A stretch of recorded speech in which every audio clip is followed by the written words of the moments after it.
बचपन में मैं भी गाया करता था और बहुत अच्छा गाया करता था, जैसा कि मेरे दोस्त लोग कहते थे। लेकिन वो गाने का शौक़ जो है धीरे धीरे कम होते गया और एक समय आया कि मैंने भी गिटार ख़रीदा और मैंने भी गिटार सीखने की कोशिश की, लेकिन सीख नहीं पाया क्योंकि गिटार बहुत ही मुश्किल होता है बजाना और उसकी जो कॉर्ड्स होती है, उसकी जो स्ट्रिंग्स होती है वो काफ़ी डिफ़िकल्ट होती है और आम व्यक्ति अगर गिटार बजाने का सीखेगा तो वो सीख नहीं पाएगा। लेकिन कुछ ऐसे लोग हैं हमारे बेगूसराय में और चेहरे हैं जो बेगूसराय में जो कि बहुत ही अच्छा गिटार बजाते हैं और अपने गिटार की धुन से पूरे बेगूसराय में मशहूर हैं और वो कहलाते हैं फेस ऑफ बेगूसराय और स्टार्स ऑफ बेगूसराय। दुनिया ज़माने से रिश्ते मिटाए हैं, फिर तेरी बारी एक बारी तू भी प्यार निभा, तू भी प्यार निभा हो यारा।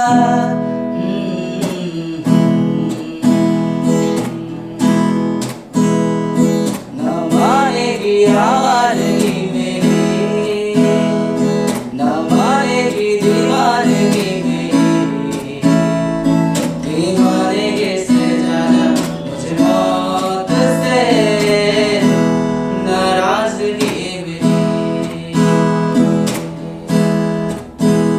जानिसार है जानिसार तेरे प्यार पे मेरे यार, जानिसार है।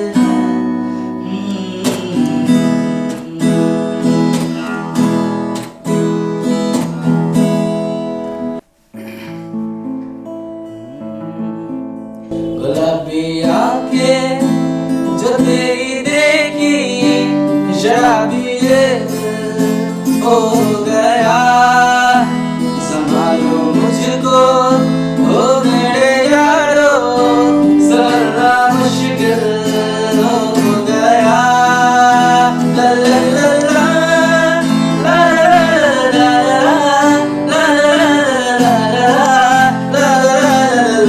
ला। जरा सांस के जो देखा तूने, ये मेरा घात हो गया। गुलाबी आंखें जो तेरी देखी, शराबी हो गया। तो आदित्य जी, पहली बार आपने गिटार कब सीखा था? मैं बहुत टाइम से गिटार बजा भी रहा हूँ और कुछ बच्चों को सिखा भी रहा हूँ और मेरे साथ कुछ मेरे स्टूडेंट्स भी आए हुए हैं। इनका नाम वीरू है, इनका नाम सिद्धार्थ है और सिद्धार्थ जो है अभी सीख ही रहा है और ये काफ़ी अच्छा बजाने लगा है अब वीरू। मैं 2012 में स्टार्ट किया था गिटार सीखना और ख़ुद से ही सीखा, यूट्यूब का हेल्प ले करके और कुछ बुक्स थे गिटार के तो उनका हेल्प ले करके मैंने गिटार सीखा है और करते करते लगभग 6 मंथ के अंदर मैंने खुद से किया है और पता नहीं फिर धीरे धीरे करते करते फिर वो खुद ऑटोमेटिक वो मेरे अंदर आ गया। तो गिटार ही आप बजाते हैं कि इसके अलावा और कुछ और बजाते हैं? थोड़ा बहुत मैं हारमोनियम भी प्ले करता हूँ, बस थोड़ा बहुत हारमोनियम प्ले करता हूँ और मेन मेरा गिटार है, मैं गिटार प्ले करता हूँ। गिटार सही मायने में बहुत कठिन होता है बजाना, तो आपको क्या लगता है कि कितने दिन में बच्चे सीख पाते हैं गिटार? इसके लिए जो है बच्चों को जो है पेशेंस रखना होगा कि उनके अंदर वो जिज्ञासा होनी चाहिए कि नहीं मुझे सीखना ही है, तभी वो बच्चा सीख सकता है। पर्सनली मेरे पास भी गिटार है और मैं भी मतलब सीखना चाहता था, तो वो बहुत टफ होता है गिटार बजाना। तो ये जैसे कॉर्ड्स होता है, ये जो जैसे कि आप देख सकते हैं कि ये कॉर्ड्स वगैरह सब होता है, ये सब ये कैसे शुरुआत होता है? मतलब ये शुरुआत में मेरे साथ भी ये प्रॉब्लम हुआ था कि फिंगर में जो है बहुत ज़्यादा दर्द स्टार्ट हो जाता है जब हम स्टार्टिंग में करते हैं, लेकिन मेरे अंदर जो था कि मुझे सीखना ही है, कैसे भी करके सीखना है, क्योंकि मेरे अंदर म्यूज़िक जो है वो बचपन से ही था कि नहीं मुझे म्यूज़िक में कुछ करना है, सीखना है, कुछ अच्छा करना है। तो मैं सीखते गया और प्रॉब्लम्स को सहते हुए भी करता रहा और आज जो है वो फिर भी मैं ठीक ठाक बजा लेता हूँ आगे से। तो एक बेसिक मतलब जो अगर कोई गिटारिस्ट अगर गिटार सीखना चाहेगा तो बेसिक कौन मतलब क्या है, मतलब बेसिक्स है, कुछ फिंगर प्रैक्टिस होता है। पहले तो हम लोग को पहले इनके बारे में जानकारी चाहिए क्या कि गिटार का हर पार्ट कैसे क्या होता है। जैसे इसको हेड बोलते हैं, ये गिटार ट्यून कहलाता है, इसको फ्रेट बोर्ड बोलते हैं। तो इस तरह से बाकी सब 6 स्ट्रिंग्स हैं तो उनके नाम हैं अपने अपने, वो एग्जैक्ट अपनी फ्रिक्वेंसी पे उसको ट्यून्ड किया जाता है। तो पहले ये बेसिक जानकारी उनको होनी चाहिए, ठीक है। और उसके बाद जो है हम लोग फिंगर प्रैक्टिस करवाते हैं। कुछ फिंगर प्रैक्टिस इस तरह के, और भी बहुत तरह के फिंगर प्रैक्टिस होता है। ये एक फिंगर प्रैक्टिस है, एक 2 सेकंड इस तरह के फिंगर प्रैक्टिस हैं। तो इस तरह के बहुत सारे फिंगर प्रैक्टिस है। उससे क्या होता है कि हमारा जो है, हमारे जो फिंगर में है वो एक पावर आता है। जैसे एक्सरसाइज करने से आता है, तो इस तरह का ये फिंगर एक्सरसाइज हुआ और इससे पावर आता है फिंगर में, ताकि हम बाकी कोड्स भी प्ले कर सकें। क्योंकि हम लोगों को जो है बहुत टाइम तक उसको दबा के रखना होता है, तो उसके लिए पावर चाहिए। तो उस टाइम स्टार्टिंग में हमारा फिंगर जो होता है वो बहुत सॉफ्ट होता है। तो फिंगर प्रैक्टिस करने से क्या होता है, ये थोड़ा हार्ड हो जाता है, ताकि ये स्ट्रांग हो जाता है, तो हम लोग बहुत टाइम तक उसको प्ले कर पाते हैं। तो चलिए आपसे हम कुछ गाना सुनना चाहेंगे गिटार पे। तो हमारे दर्शक जो देख रहे हैं आपसे गाना सुनना चाहेंगे। दूर जितना भी तुम मुझसे पास थे मैं, अब तो जिंदा हूँ मैं ज़मीन नीले आसमां में, जिंदगी से कोई शिकवा भी नहीं है। अब तो जिंदा हूँ मैं ज़मीन नीले आसमां में।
आपने आगे का क्या सोचा है इसके अलावा?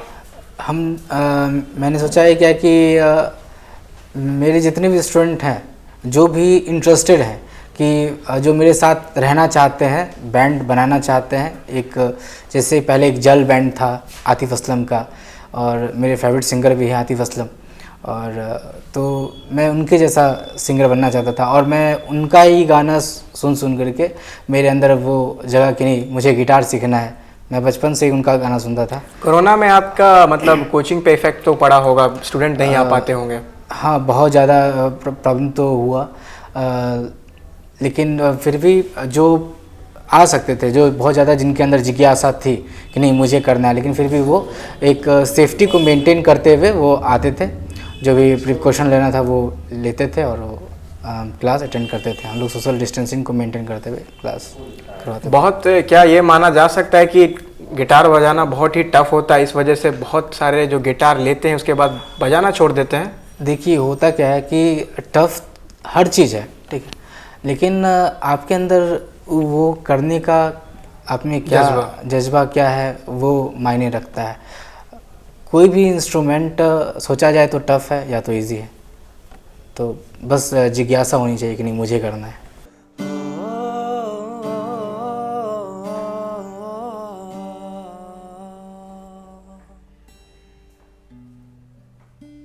अल्लाह मुझे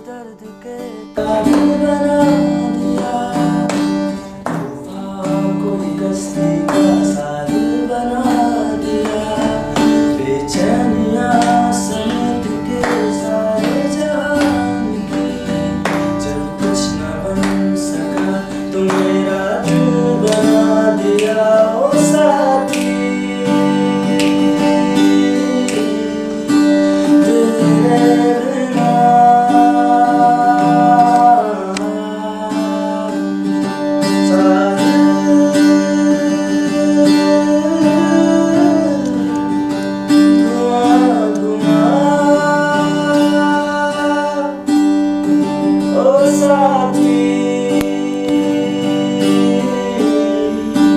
तेरे बिना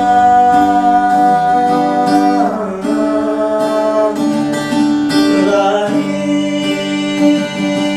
खरा दिखेना आंखें नींदे तो जाने किसे ढूंढे के सोया जाए ना के सोया जाए ना किसे ढूंढे ये ख्वाहिशों की बूंदे के सोया जाए ना के सोया जाए ना मानो निंदिया पिरोया जाए ना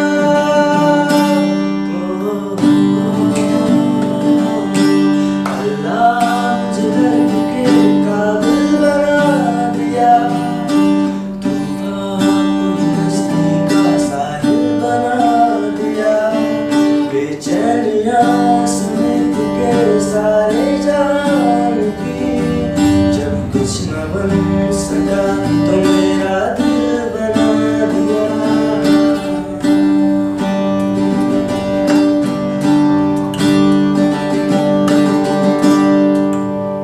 मेरा नाम बीरू कुमार है और मैं पिछले वर्ष से गिटार सीख रहा हूँ आदित्य भैया से और बहुत ही अच्छी कोशिश रही है आदित्य भैया को हमको सिखाने में क्योंकि गिटार बहुत ही टफ होता है, उंगलियों में दर्द करने लगता है और भी बहुत सारी बाधाएं आती है गिटार सीखने में। हम लोग गरीब फैमिली से आते हैं, आदित्य भैया का चार्ज भी था 1000 रुपीज़ लेकिन वो हमें 300 रुपये में किसी तरह अपने मतलब टाइम दे के हम लोग को सिखाए क्योंकि मेरे अंदर इनको लगा कि जुनून है इस तरह का सीखने का तो हमको सिखाइए और अभी सिखा रहे हैं और धीरे धीरे हमको लग रहा है कि हम प्रोग्रेस कर रहे हैं। हम बचपन में भी गाना गाते थे, स्कूल में हो गया और ट्यूशन में मतलब बोलते थे सर जैसे होता है 15 अगस्त 26 जनवरी उस समय गाना गाते थे लेकिन उस टाइम हमको नहीं पता था कि हम किस तरह से आगे बढ़ सकते हैं, किस तरह से कुछ सीख सकते हैं। मुझे इंस्ट्रूमेंट के बारे में पता भी नहीं था, हम सोचते थे क्या कि ये सब चीज़ गिटार सब होता है कुछ बड़ा बड़ा शहर में होता है क्योंकि हम गांव से आते हैं तो हमें ये सब का पता नहीं था। फिर हम धीरे धीरे जब बड़े हुए तो हमको जानकारी मिला कि नहीं ये सब भी होता है और इस तरह से मतलब क्लास ले सकते हैं, आगे बढ़ सकते हैं यूट्यूब के माध्यम से। बहुत यूट्यूब एक ऐसा प्लेटफॉर्म है जो बताता है कि आप किस तरह से आगे बढ़ सकते हैं, तो बिना गुरु का कुछ नहीं होता। यूट्यूब से हम सीख सकते थे लेकिन मेरी गलती क्या थी वो बताने वाला कोई नहीं था। तो हम आदित्य भैया मेरे कोचिंग में आए थे, उस समय हमको मिला कि एक गिटार टीचर बहुत अच्छे गिटार टीचर जो कि हमें सिखा सकते हैं, तो हम इनके पास गए और मदद मांगे और हमें ये मदद दी है। तो आपने आगे का क्या सोचा है? हम मतलब गाते हैं तो हम सोचे हैं क्या कि आगे चल के एक सिंगर बने, अच्छे सिंगर, प्रतिष्ठित सिंगर।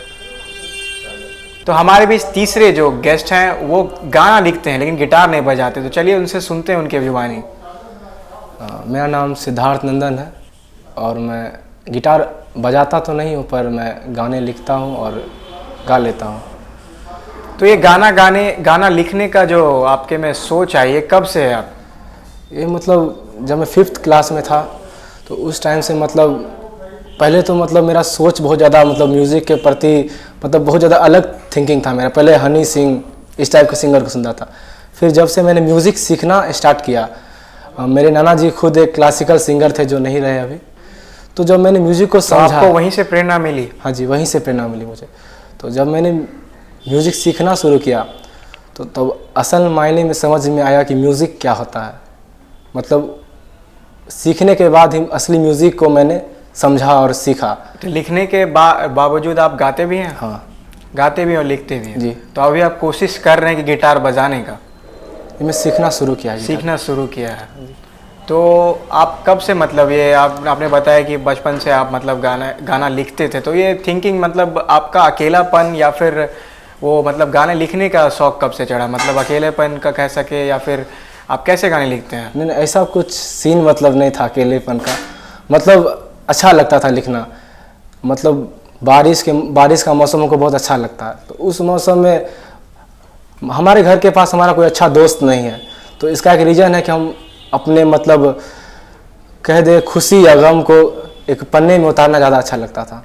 वही मैं बोल रहा था कि जिक्र मैंने किया कि आपका अकेलापन अगर, क्योंकि बहुत सारे जो लिरिक्सिस्ट होते हैं, जो लेखक होते हैं, जो गाना लिखते हैं, तो वो अकेलेपन में वो ज़्यादा स्पष्ट रूप से वो गाना लिख पाते हैं। तो वही मैं कह रहा था कि आप अकेलेपन में गाना लिखते हैं तो कैसे गाने लिखते हैं? रोमांटिक सॉन्ग्स लिखते हैं या फिर क्लासिकल सॉन्ग्स लिखते हैं या फिर आप हिप हॉप सॉन्ग, मतलब कौन सा सॉन्ग आप लिखते हैं? पंजाबी भी लिखते हैं क्या? नहीं, इसके मेरा अलावा कुछ नहीं? बेसिकली हम रोमांटिक सॉन्ग ज़्यादा लिखते हैं। रोमांटिक मतलब सॉन्ग। पंजाबी लैंग्वेज तो आता नहीं है मुझे, तो इस वजह से रोमांटिक सॉन्ग थोड़ा बहुत ठुमरी के अंदाज में भी लिखा है मैंने। भोजपुरी सॉन्ग्स लिखते हैं कि नहीं? नहीं, भोजपुरी का तो मतलब लैंग्वेज बहुत ज़्यादा टफ है, इस वजह भोजपुरी से नहीं लिखते हैं। नहीं लिखते हैं। दर्शकों का इंतज़ार ख़त्म होता है, तो अब हम इनसे सुनते हैं इनके गाने।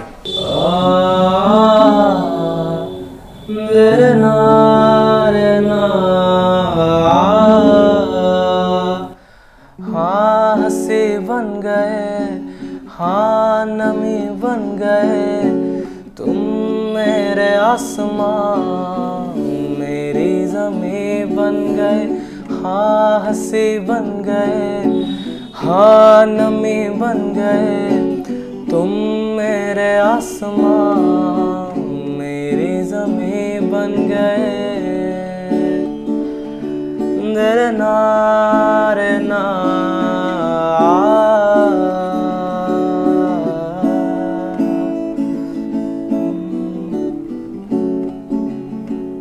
बहुत ही खूब। क्या खूब रब ने किया, बिन मांगे इतना दिया, वरना है मिलता कहाँ हम काफिरों को खुदा। क्या खूब रब ने किया, बिन मांगे इतना दिया, वरना है मिलता कहाँ हम काफिरों को खुदा।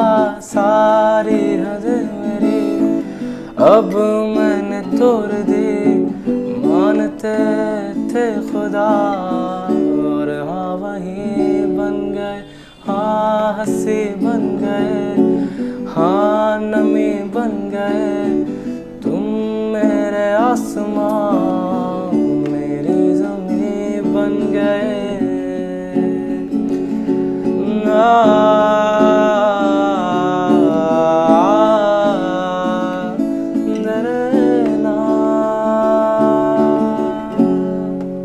तो सिद्धार्थ जी, आपने आगे का क्या सोचा है? इसके बाद आप आगे कहाँ तक जाएंगे?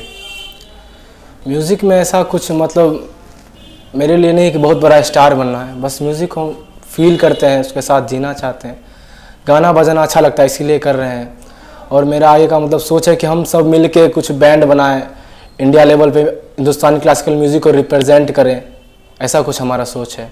उतना ज़्यादा हम सीखे नहीं, अभी बस सीखना शुरू ही किए। जब जब तेरे पास मैं आया, एक सुकून मिला, जिसे मैं था भूलता आया, वो वजूद मिला। जब आए मौसम गम के, तुझे याद किया, जब सहमे तन्हापन से तुझे याद किया।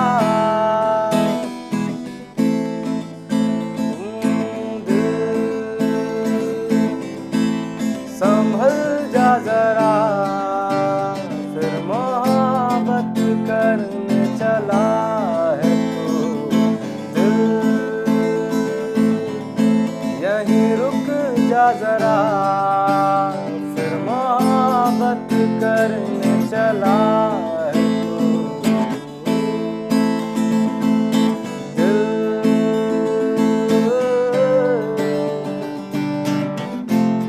संभल जा जरा, फिर मोहब्बत करने चला है तू।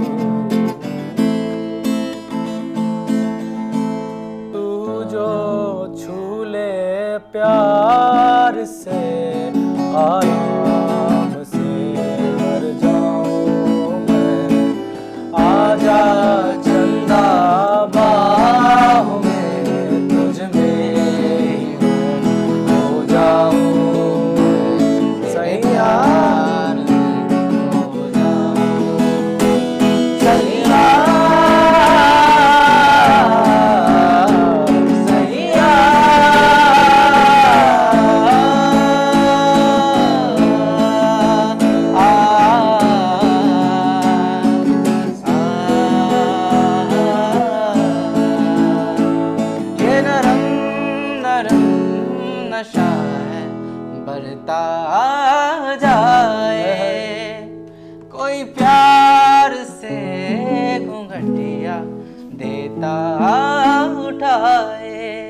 अब बाबरा हुआ मन, जग हो गया है रोशन, ये नई नई सुहागन, दिल हो गई है जोगन, कोई प्रेम की पुजारन मंदिर सजाए। सैया सैया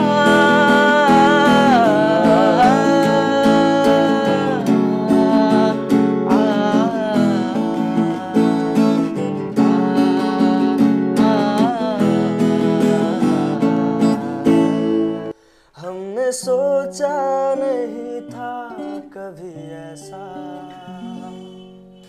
आवारगी में बन गया दीवाना। मैंने क्यों सादगी को नहीं जाना,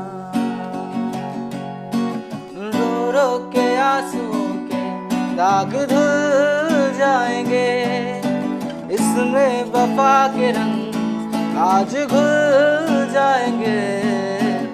इंसाफ कर दो मुझे, माफ कर दो, इतना ही कर दो करम। दिल दे दिया है जान तुम्हें देंगे, दगा नहीं करेंगे सनम। ओ रब दी कसम यारा, रब दी कसम, दिल दे दिया है जान तुम्हें देंगे, दगा नहीं करेंगे सनम। दिल दे दिया है जान तुम्हें देंगे, दगा नहीं करेंगे सनम।